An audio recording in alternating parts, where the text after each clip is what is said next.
It was controversial when it was first built and arguably has never been embraced by the public.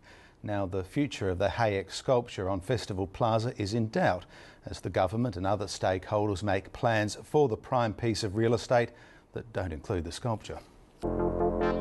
It's been controversial since day one, described as concrete gardens by its creator, artist Otto Herbert Hajek, but known to most Adelaideans as those weird things behind Parliament House. The eminent West German sculptor has given Australia its biggest artistic talking point since Blue Poles. Everyone is going to either love or loathe these extraordinary forms.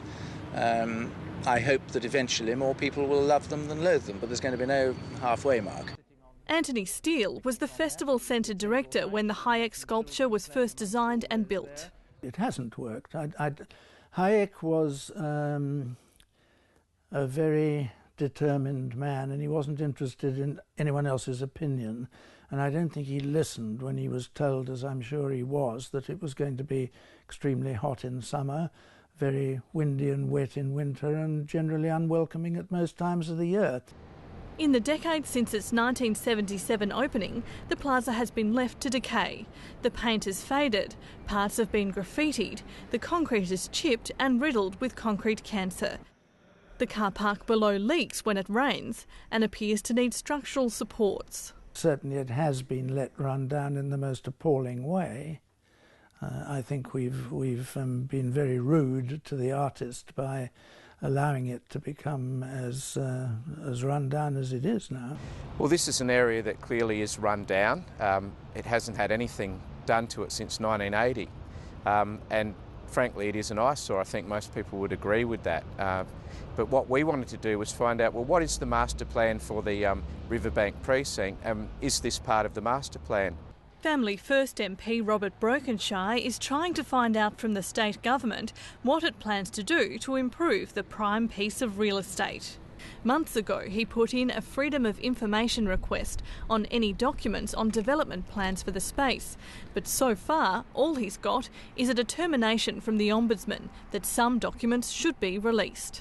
Our hassle with the government so far has been simply getting any information on what's happening here, and I think the public deserve to know what is the plan, is this part of the greater plan, how much is it going to cost, when will it be constructed, is it going to cut more frontline services to agencies. So we're seeking that sort of information at the moment, but interestingly enough, while there was a lot of fanfare about the government and the Adelaide Stadium, etc., the footbridge over the River Torrens, when it comes to this project, it's been clouded in secrecy.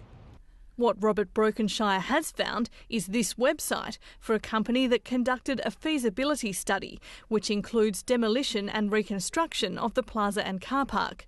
It quotes a price tag of $70 million. We're talking big money, $70 million, and is that going to have further impact on essential service delivery? Because whilst I agree something needs to be done here, this concrete's actually full of concrete cancer. At the moment, people are saying to me, Robert, we can't even get essential services.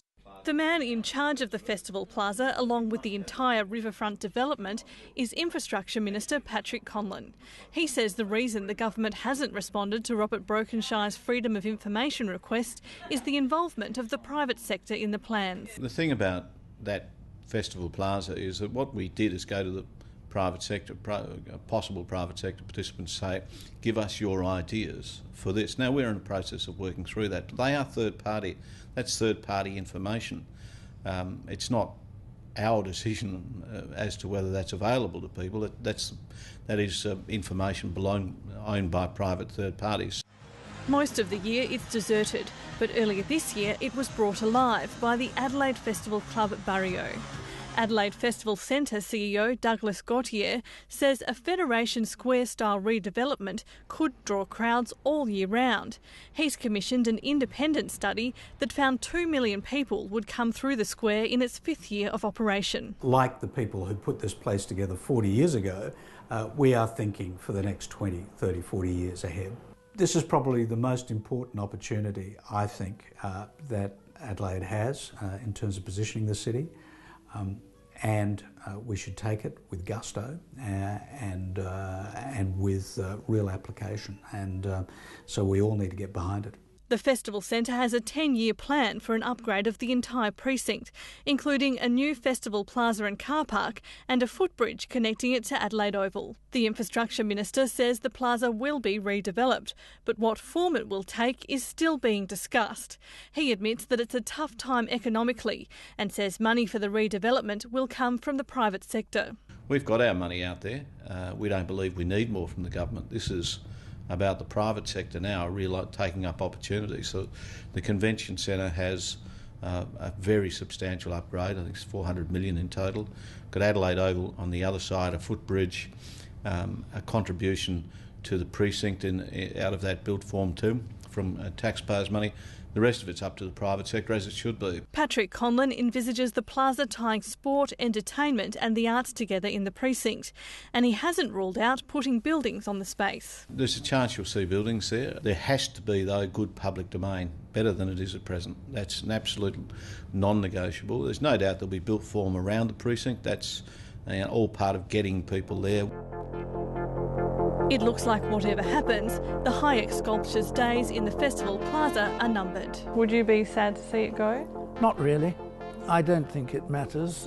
It was lovely first up before people realised it wasn't in the right place, and it was brightly painted and it looked good and it was a good design, but I think it's had its day, frankly.